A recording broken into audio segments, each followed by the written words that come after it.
All right, it looks like we're at the 1:30 mark, so I will go ahead and get us kicked off while we wait for the last few folks to join. Welcome to Designing Jobs That Motivate. My name is Erin Lusky, and I'll be serving as your host for today. First, I want to thank all of you for time to invest in your own development this week.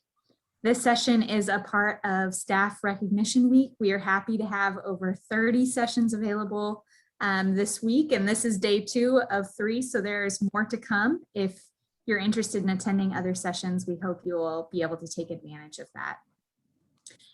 Before we get started with this session, I'll just note that all participants are on mute right now, and we'll maintain that throughout the session just to eliminate background noise. But James, you can correct me if I'm wrong, but I believe we're open to using chat feature. So if you have questions for James or want to talk more, we can use the chat feature for that. And with that, I would like to thank and welcome our session facilitator, James Hunter. I'm so glad to have you. I'm so excited for this session. We appreciate you taking the time. And with that, I will hand it off to you. Okay, thank you, Erin. And good afternoon, everyone. Erin, you're correct. We'll kind of use the chat and we'll move in and out of the chat throughout the session. Welcome, everyone. Thank you for joining us today. I'm very enthusiastic about our topic today, designing jobs that motivate. Motivation is something that is concerning to all of us, that's important to all of us, whether I'm a singular employee and concerned about my own motivation and drive, whether I'm participating in the team and we're all concerned about the motivation of everyone in the team, or if I'm a manager and concerned about how to get the most out of my team members, how to motivate my team effectively. I think this is a topic that everyone can take something from. In addition to the stated objectives, and we're going to get to the objectives here in a moment, I'd like everyone to ask themselves to either learn one new thing about motivation today, or for those of you who are experts on motivation, I'd like you to sharpen an existing skill or knowledge area regarding motivation as takeaways, in addition to the other learning that we're going to have today that we will derive from the session. I want this to be a very much an interactive session. We've got an hour for the work. I'm going to move through some of the slides fairly quickly because I'd really like to get to the application section, the discussion and application section of the presentation. But please use the chat and we can move in and out of the chat as we go through.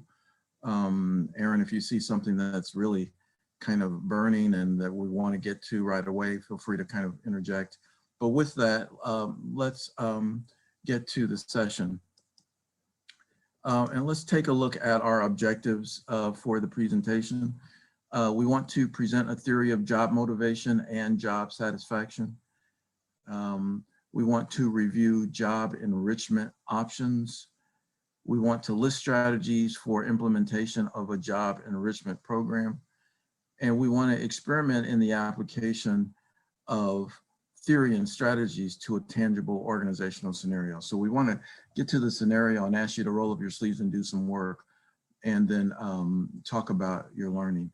If I'm a member of a team, if I'm a team member observing another person's work, or if I'm a manager looking at my team and curious about performance, motivation is one of the considerations that we want to evaluate. I would suggest to you that most people are conscientious. Most people want to really do a good job. Most people are hardworking.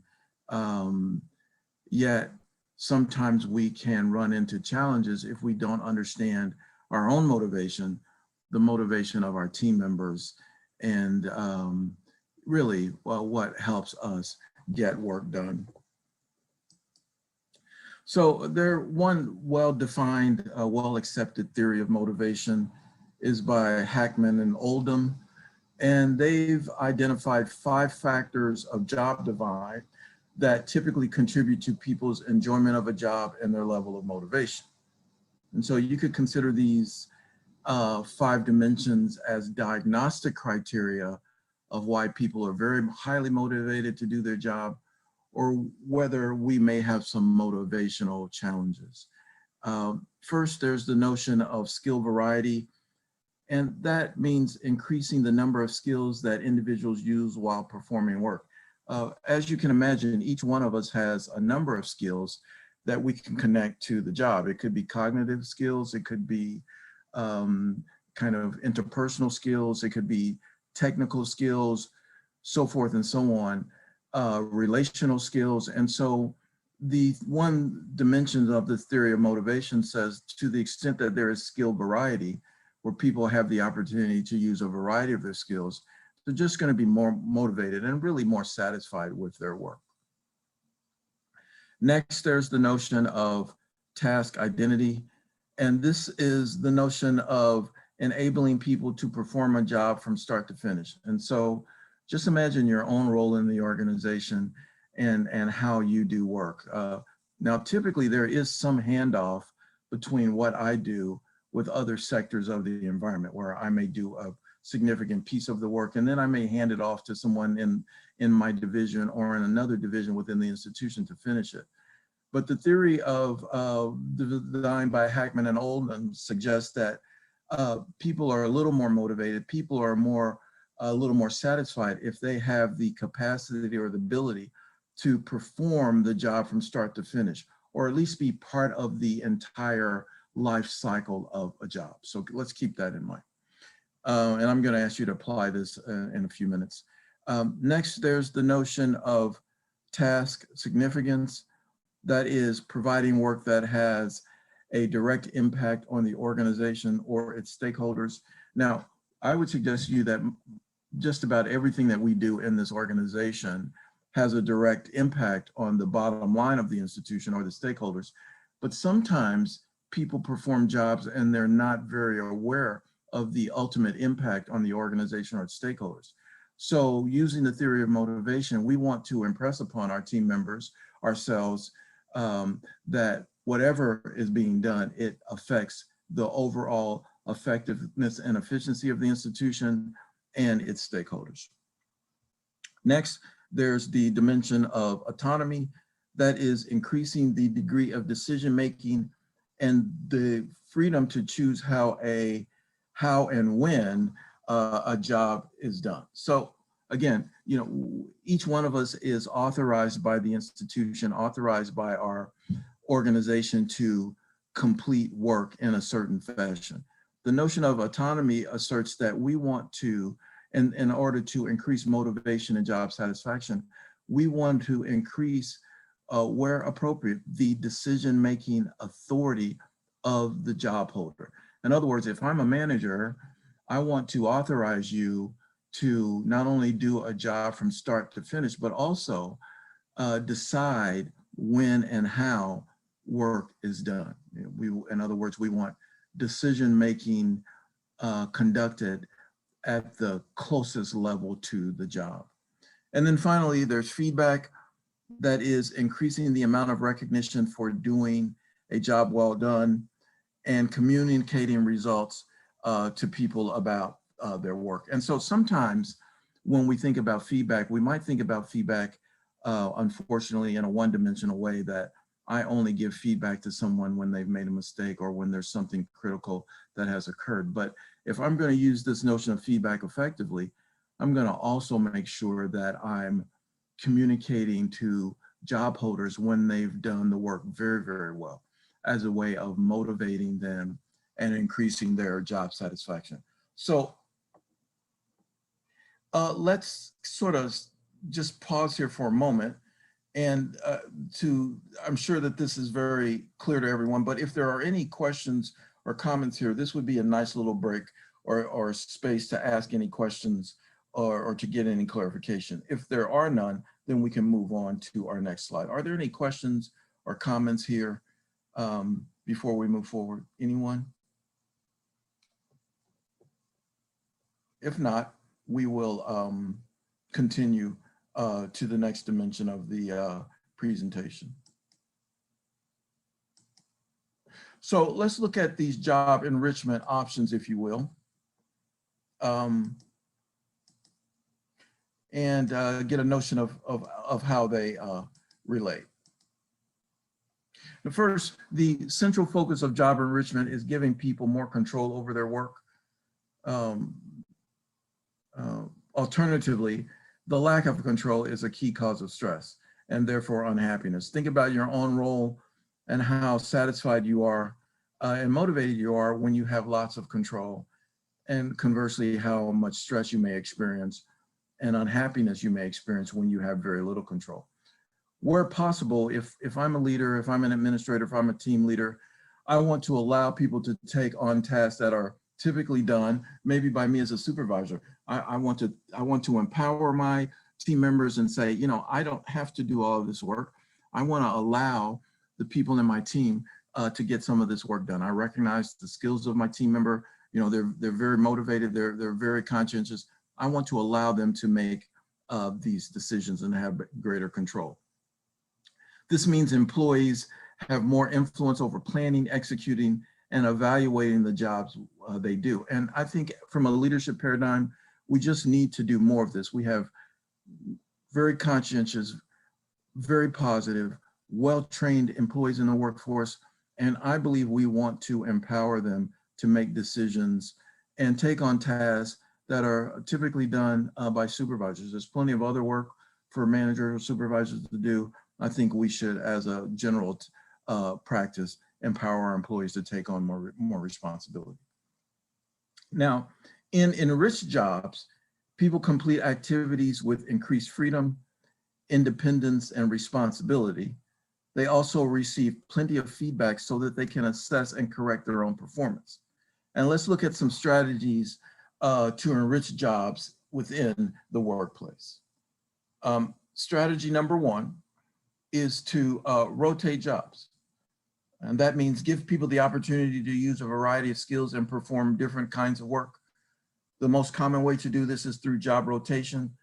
That is, move workers through a variety of jobs that allow them to see different parts of the institution, learn different skills, and acquire different experiences.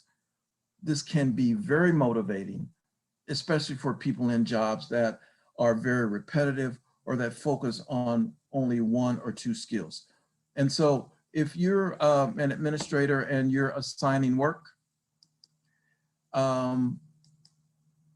let's make sure that we're using this kind of first principle of job enrichment in terms of giving people increased freedom and independence, and maybe rotating jobs, particularly if someone has a job where they're sitting in one place all day doing the same thing over and over and over again. I think we want to consider the significance, the power of job rotation. Okay. We're beginning to get some information in the chat. I like that.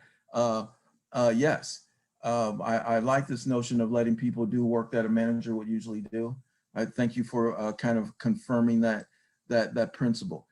Yes, let's continue here.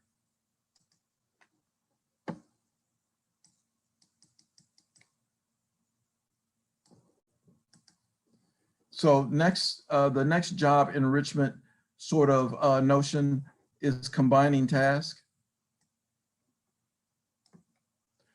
We want to combine work activities to provide a more challenging and complex work assignment. In other words, we want to try to stretch our employees, not overpower them, not overburden them, but we do want to challenge our employees and stretch them to develop new skills or to sharpen skills that may be a bit underdeveloped. This can significantly increase task identity because people see a job through from start to finish. This allows workers to use a variety of skills, which can make the work seem more meaningful and important. For example, you can convert an assembly line process in which each person does one task into a process in which one person assembles a whole unit.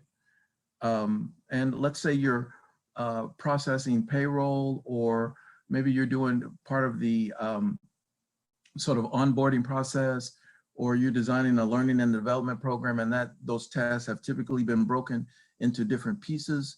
You know, one a way to enhance the capacity of an employee is to combine those tasks and ask the employee to do it from start to finish. Now, we don't want to abandon an employee in that process. Maybe the employee needs coaching at one point or another, but we want to recognize the power, the powerful influence of allowing people to develop skills for a job from start to finish.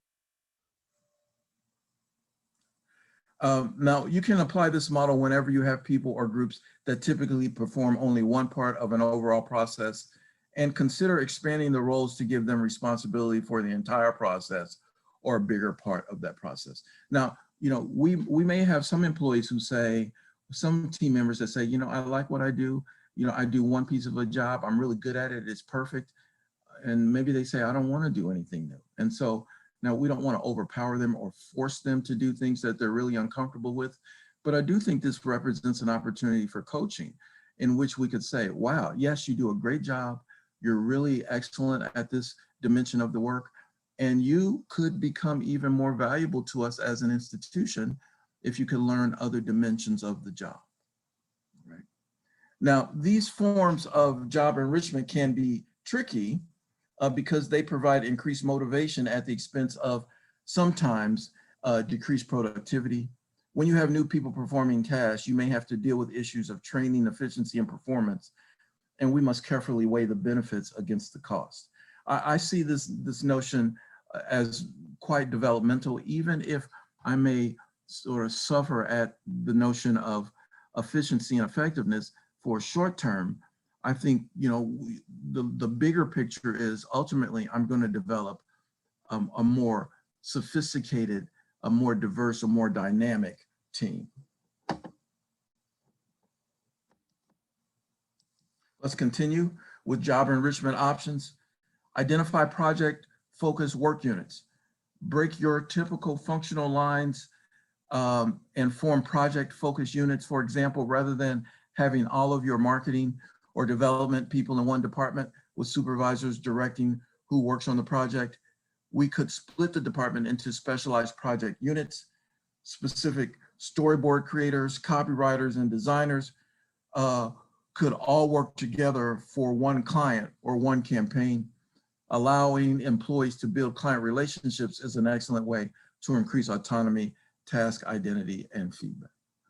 And so some of us, again, may work in a section of the organization where we do one dimension of the work and we do it very well, and we have very little handoff or connection to other people, and that's fine. We get work done and people are very successful at that. But one way to enrich jobs and to increase motivation and satisfaction is to identify project-focused work units.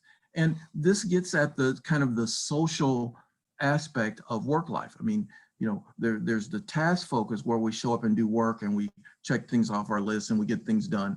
But the workplace is a social system that's made up of people with personalities and motives, and they want to connect. And this is an opportunity to enhance the social context of work life.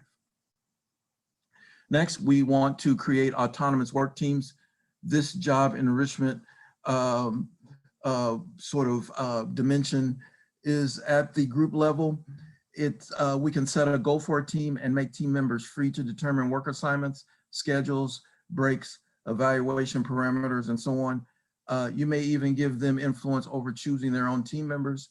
With this method, you'll significantly cut back on supervisory positions or supervisory responsibilities or workload, and people will gain leadership and management skills. I mean, think about it. You as a manager, you've probably selected the best person for the job, you've trained them, you trust them, and so why not allow them or empower them to kind of be a little more autonomous in the teams? That will free you up as a leader, as a manager, to do other important work in the organization. And you can always, remember, we're always providing positive feedback, we're always encouraging, but it's important to, I think, to have decision-making at the closest level of the job, and we want to empower our employees at that level.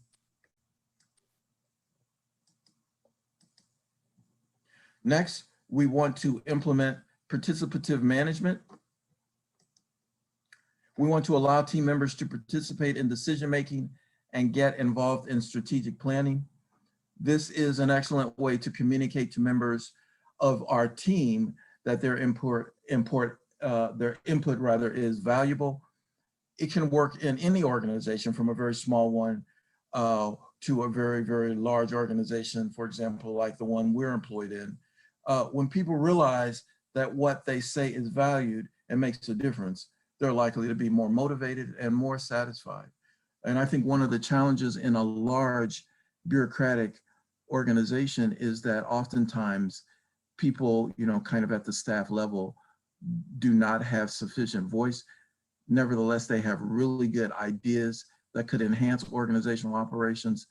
And if I'm a leader of a large bureaucratic team or a large bureaucratic organization, I'm going to take action to make sure that my policymaking team, my decision-making teams, my customer satisfaction teams include lots and lots of people from the ranks, because they're closest to the work and they're likely to have some really good ideas about how to do it.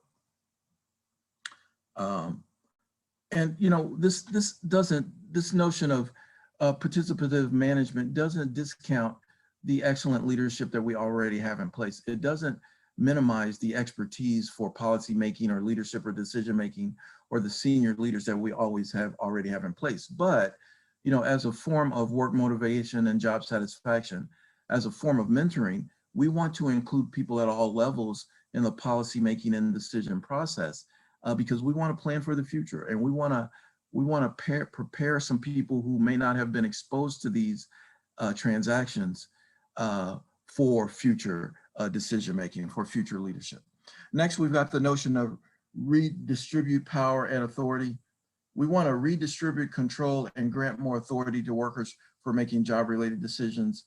As supervisors, we want to delegate more authority and responsibility. We want to enhance team members' autonomy, and we want to increase their accountability, and task identity will increase.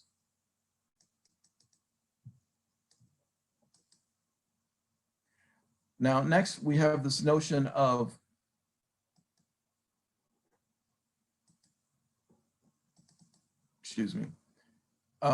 next, we have this notion of increasing employee-directed feedback. We want to make sure that people know how well or how poorly they're performing their jobs. The more control we can give them for evaluating and monitoring their own performance, the more enriched their jobs will be. I think in many cases as a manager, I've been a manager of one system or another for a long, long time. And I believe that everyone on the teams that I've managed are very, very conscientious, and actually they're very, very honest about their own performance. And so, if we're having a performance management discussion or a project management discussion, I think people can come to the table with ideas about their own performance and how to improve it. I may have some of those ideas, but I'd like to have employees at the team level to drive those discussions. And I think that increases, it's been my experience, that those kinds of conversations where employees take lead for evaluating their own performance, increase job satisfaction and motivation. And perhaps you'll agree, I'd really be curious to what you think about some of this. Job enrichment provides many opportunities for people's development. When we give them employees lots of opportunity to participate in how their work gets done, they'll more likely enjoy and have an increased sense of personal responsibility for their work. And now, these are some general tips for job enrichment, general tips on ways to increase satisfaction and motivation. But you don't have to apply these unilaterally. I mean, let's recognize that everyone comes to the workplace with a unique personality, with unique ways of being motivated. And so, these strategies may work completely with one employee, and you may have to modify them a little bit with someone else on your team. And so let's look at some of the implementation strategies. I'm moving a little quickly because I really want to get to the scenario and application and the discussion part. So let's look at some of the implementation strategies. Step one, as a leader or maybe team leader or supervisor, let's determine where people may be a little dissatisfied with their current work arrangement. And principally, there's little point in enriching jobs and changing the work environment if we're enriching the wrong aspects of jobs or making the wrong changes. And so, this is a participative kind of conversation, and I think it should be employee-led. I want to approach one of the team members and I want them to tell me, how satisfied are they with their job and what might they change about their current work arrangement. Like any motivation initiative, determine what people on your team want before we begin any kind of change process. We could do a survey, a formal survey where we post it online and ask for feedback. We could do a quality circle where we get people in the room and we can just talk about it. You could do an individual interview, but we want to collect some data before we just jump in there and start changing things. Let's not make the mistake of assuming that we know what our team members want. We want to go to the source and use that information to build job enrichment options. Step 2, let's consider which job enrichment options that we can provide. We don't have to redesign the entire work process. We may want to use 1 or 2 of these job enrichment options to get the maximum return. So there's no suggestion here that you have to use all of them all the time with any given person. If you determine and members of your team determine that significant changes are necessary to a particular job or a particular team, you might come up with a job enrichment task force where you can really kind of analyze and diagnose jobs and determine the process for change that's going to be most positive for everybody in the workforce. Step 3, we want to design and communicate the process. We want to let everybody know that we're engaged in job enrichments, that we're trying to design jobs that are more motivating and more satisfying. We want to let people know at all levels what we're doing and why we're planning such change. We want to work with managers up and down the line to create an enriching work environment that includes lots of employee participation and recognition. And we want to always evaluate the trajectory of our job enrichment or job motivation techniques and make adjustments as necessary.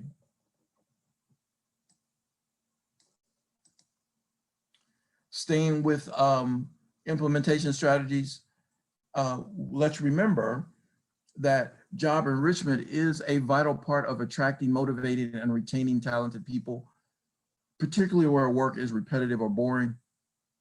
To do it well, we need a good match between the way our jobs are designed and the skills and interests of the employees who are doing the work.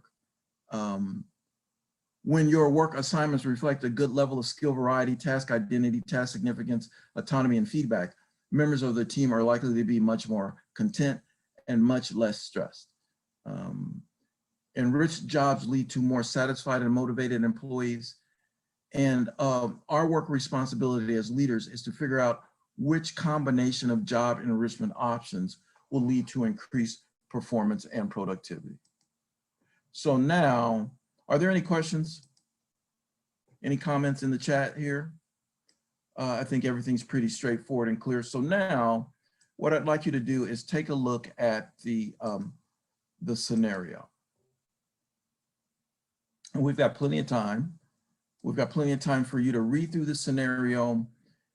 And then there are sort of 2 kind of response items at the end of the scenario. So take some time to look through the scenario, and then let's get in the chat, either through written chat or through, virtual chat you can unmute your mics. We can go either direction. And Aaron, you can help us with this. Yep. Let's look at this application and let's respond to these 2 items about the case. I'll give you a few minutes to look at the scenario and then we'll come back to discuss.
And James, before we get in the scenario, we do have one question in the chat from your previous content about Okay. how often you would recommend reviewing enrichment plans with the stakeholders involved in the situation to see if they're working.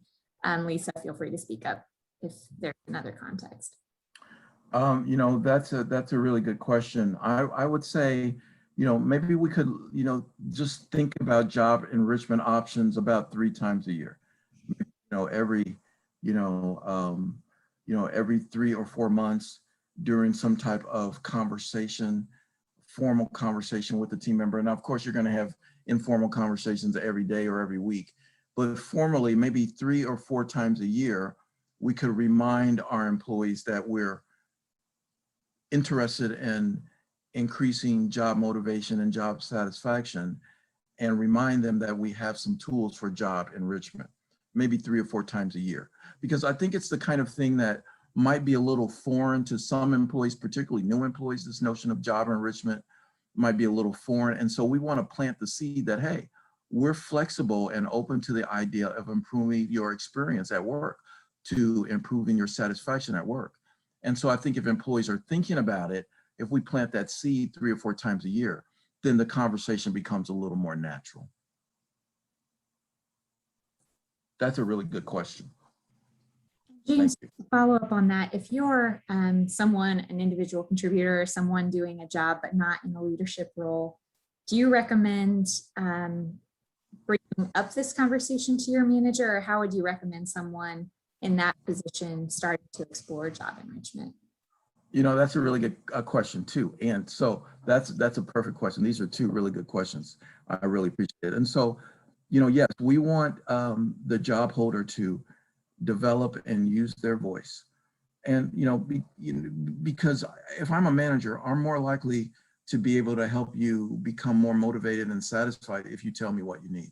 Now, I could try to, seek the information from you. And frankly, it's going to be part of my responsibility to seek some of that information from you. But I think the conversation becomes a little more organic, a little more natural if you as an employee find voice and say, hey, James, I've been doing this job and I really like it. And I've thought that if we change this, or if I had a little more decision-making capacity in these circumstances, I'd be more motivated, and actually I'd probably be more successful.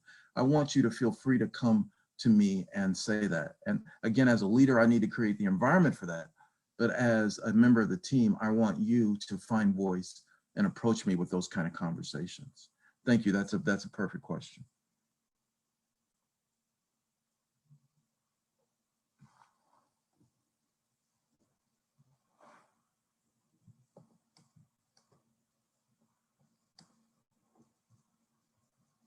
So continue to take a look at the scenario and, think about how you will respond. And we've got plenty of time, and we'll come back in a few minutes and we'll kind of open it up for, what you would do in this situation with DJ. And by the way, this is a real scenario. This is an actual organizational scenario.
Okay, we're starting to get a little information in the chat there.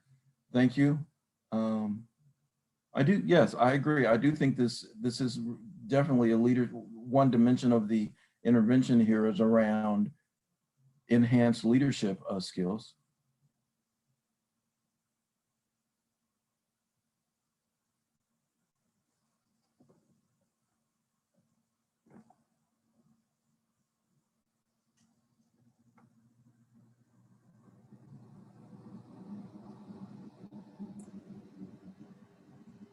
what I can't quite understand is if the lack of autonomy, scope, and opportunity for collaboration is due to the new position, or is it the supervisor's style?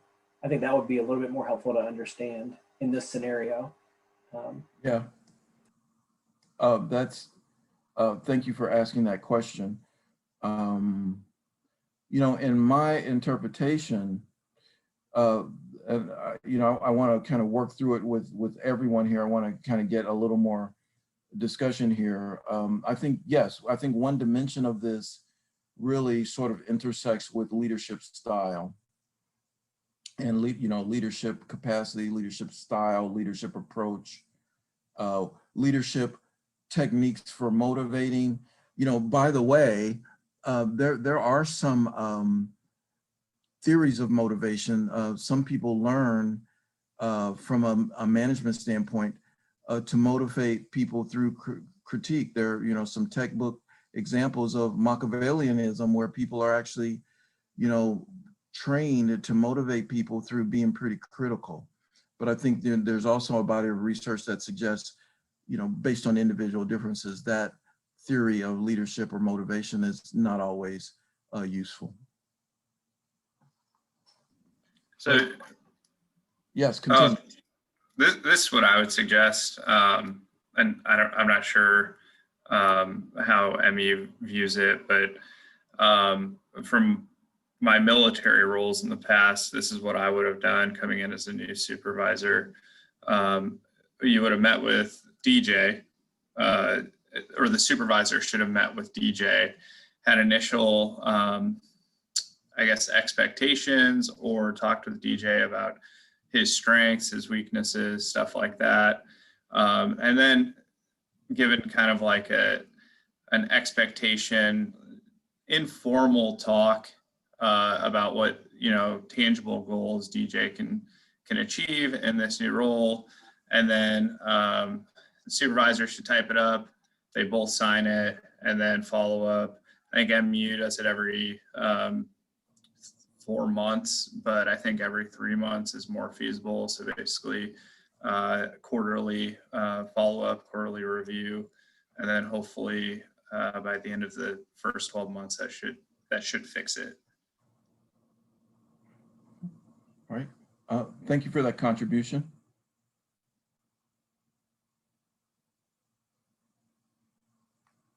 Let's continue. We've got plenty of time here. I'd really like to kind of hear what you have to say about this scenario. You know, what elements of job design are applicable in this scenario, and what job enrichment strategies would you apply to the case?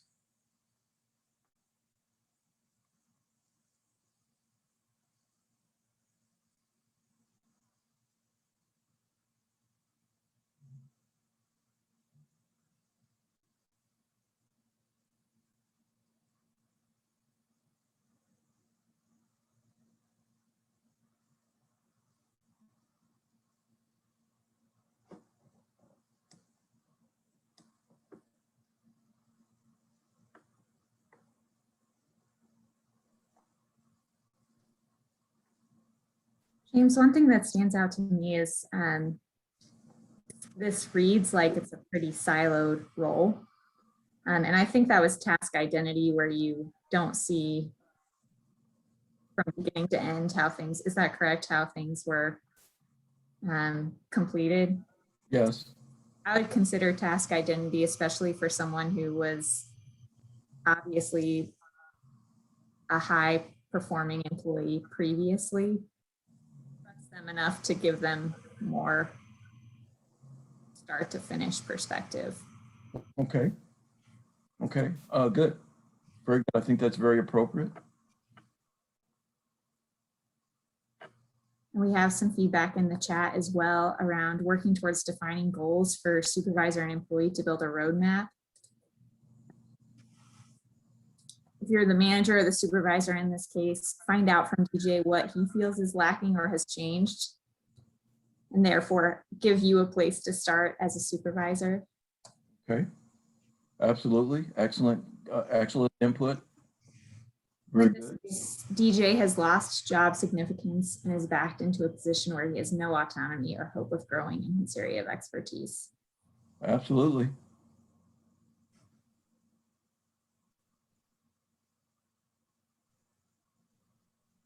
Very good input. Let's continue. These are good. These are excellent responses. Let's continue here.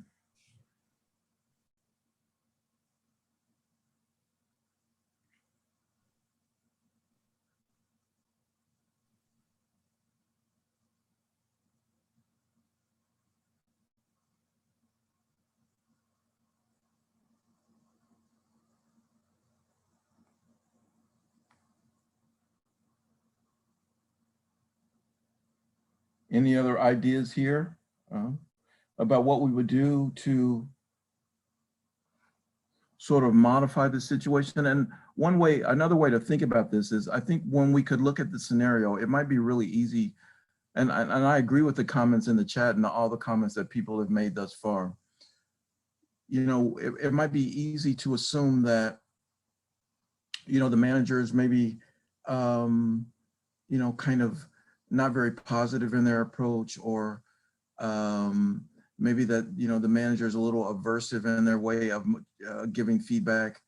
You know, this change that has occurred in the organization from DJ being moved from one dimension of the institution to another, I'd like you to consider that this represents an opportunity not only for DJ, but for the manager.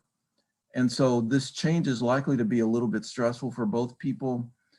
And so this could be a manifestation of some of the stress that DJ and the manager are experiencing associated with the change. And sometimes when we're under stress, we may just, you know, kind of revert to old habits, not so much to be punitive or malicious, but just to do what's familiar.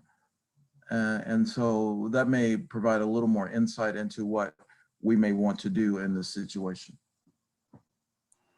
Right. I don't think we really know how the new supervisor feels about an additional teammate or an additional team member. You know, so maybe they weren't expecting that. But I think in terms of the enrichment options, considering implementing participative management, so giving team members the opportunity to make decisions, I think could be helpful to gain back some autonomy. Redistributing power and authority, I think, could make sense, but it maybe in the future, it doesn't sound like the supervisor is positive about this employee at this time. So that may take some time, but at least that would give DJ an opportunity to gain some of that, again, autonomy back.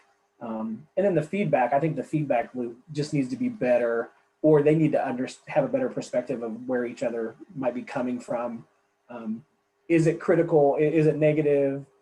Who's perceiving it as that? You know, if DJ is perceiving it as negative, maybe this is the first time he's had feedback in a while, and that's just how he's perceiving it. So maybe the supervisor is thinking that they're being helpful in building them as an employee, but maybe DJ is taking that differently.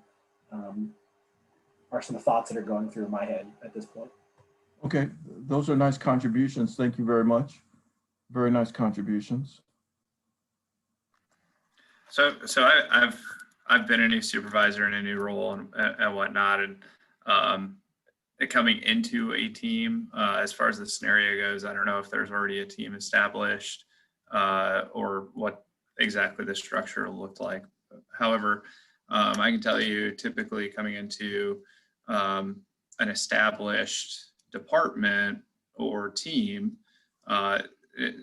James, as you had mentioned, team has a routine, habits, they have their own groove, stuff like that. And coming in as a new supervisor, I've seen it where some of the guidance I've been given is come in and be not necessarily ruthless. I don't think that's the word to use, but be very rigid and straightforward, because it's hard to get that back if you're really lenient up front. But also the new supervisor, if he or she is coming into this role, this established team type role, they should probably wait about 60 to 90 days before they make any serious changes. That gives them ample time to really make good observations day in and day out. And then that supervisor has the rapport with the team to make any necessary changes. Okay, nice feedback. Thank you. I agree with Tyler. One of the words I wrote down just in jotting some notes was rapport and taking the time to build a relationship. It's new for both the supervisor and for DJ. So it's going to take a little time to build some trust and figure out, you know, strengths and challenges and just developing a relationship. So I also think it will take some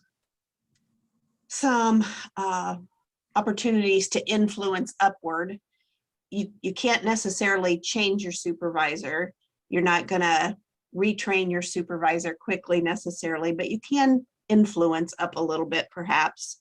And then maybe just start small, ask for one project or one portion of a project, start to finish. Can I and my team, if I were DJ, can I and my team take this and run with it? And obviously assuming that will be successful, then that would lay a foundation for future projects or a larger scope of work and would build trust. Thank you. Those are really nice reflections. Thank you. That's very useful. Yes, well stated. Now we've still got a few minutes, and so I want to continue with this discussion of what elements of job design are applicable in this scenario, and then, you know, what job enrichment strategies would we apply in the case. I want to kind of throw a little extra kind of consideration in here for you. You know, if I'm a supervisor or if I'm a member in the team, you know, I'd like us to consider that all sort of transactions with people in the organization involve power. If I'm a supervisor and I want to come up to you and say, hey, well done, keep up the good work, that is a power transaction.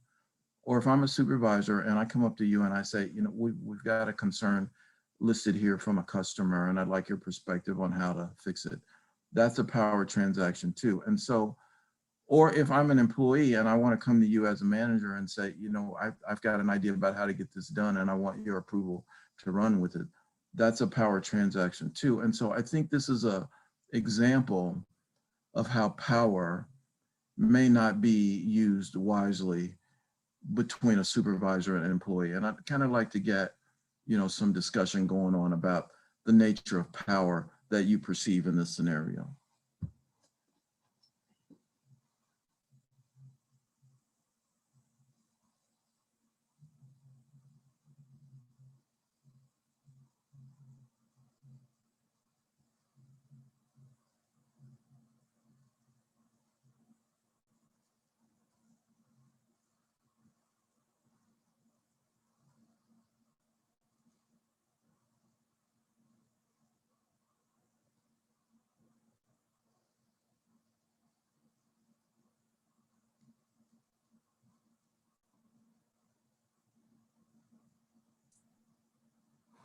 Well, I agree that there's this notion that I think it's evident that DJ feels like, you know, their power has been diminished. Someone was about to say something. I interrupted. I'm sorry. Sorry, James, that was me. I was interrupting you. Please continue, Aaron. Thank you. That was exactly my reflection as well, Ken, and great point that for all of us, when we feel like we have lost power in a situation, it takes a toll on how we perceive our role and perhaps our performance as well.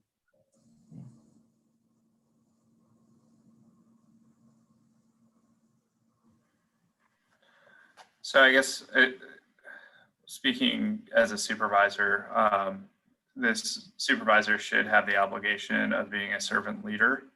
A servant leader in the sense that he or she serves CJ. So with that being said, DJ. So with that being said, I'm sure DJ probably goes home at the end of the day probably very upset.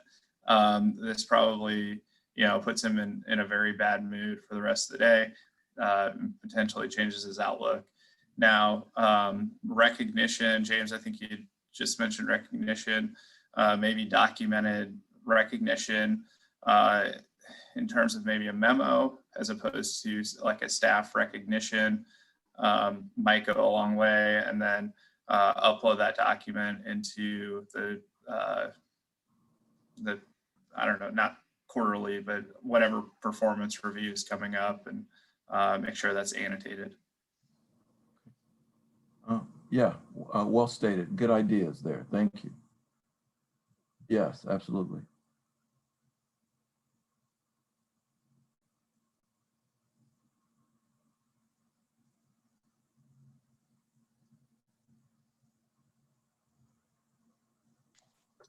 I guess I think there is some inherent power in being a supervisor, but I think we missed the boat if we're concentrating on who has the power and not what are we accomplishing for our organization. So to me, it's really not a power struggle. It's about how do we move forward. And if I'm supervising my team well, probably we've all known somebody as a supervisor who their team just would do anything for them. They just are a cohesive, devoted team and they get it done. And so if DJ does that with his team, then DJ's supervisors kind of, I can picture him or her standing back and thinking, how did he achieve that level of trust in his own team where they're so, they work together so well and they really care about each other as people. I would think how DJ lives it out with, and is an example within his own team could speak volumes without any words to his supervisor.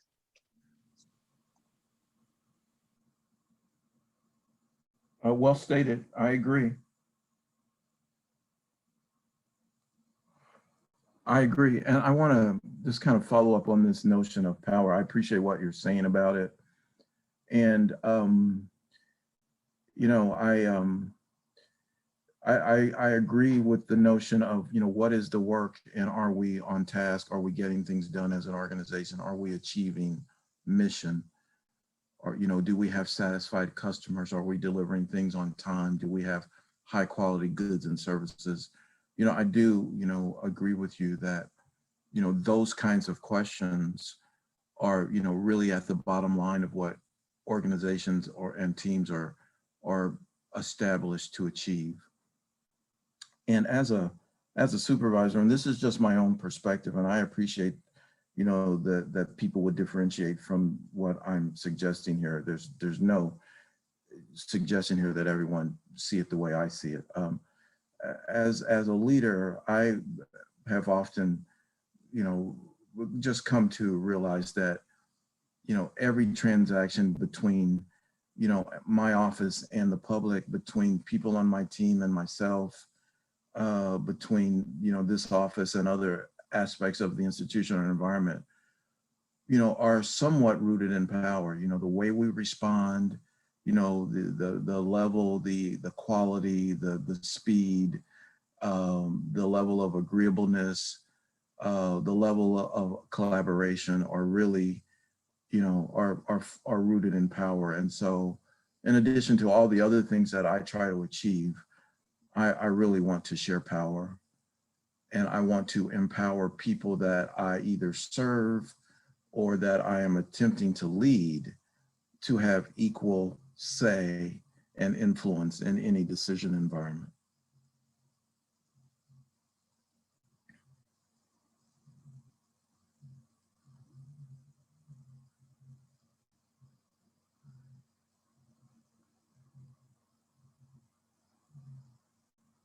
We've got just a couple of minutes left. Are there any other sort of comments or reflections about what you would do in this situation. And by the way, all the comments today have been just right down the middle, right on point, well stated, just excellent. So keep going because you're doing a great job here.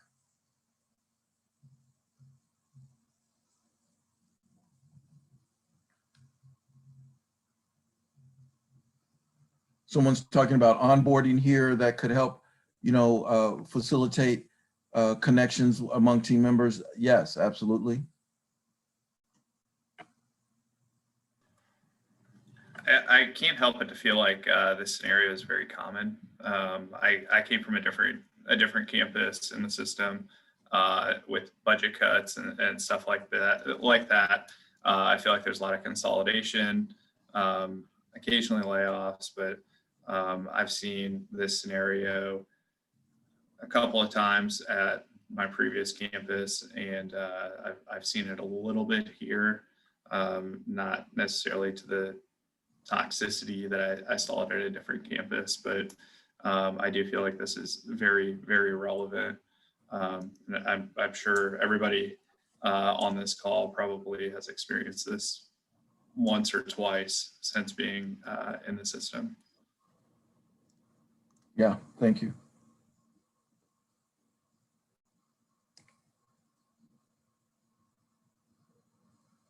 Thank you. Just a couple minutes left. We're going to begin to kind of wrap up. We had 60 minutes for our work today. Before we close, I want to thank all of you for your contribution. You've all made really, really positive, meaningful contributions to our work today. Does anyone have any, and Aaron, I'm going to give it back to you in a second. Does anyone have any closing remarks or comments about the scenario or what they would do before Aaron closes us out for today?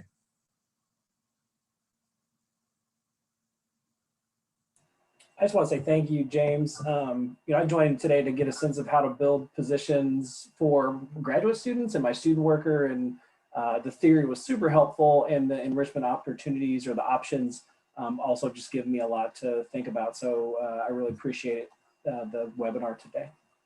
Thank you very much. Anyone else?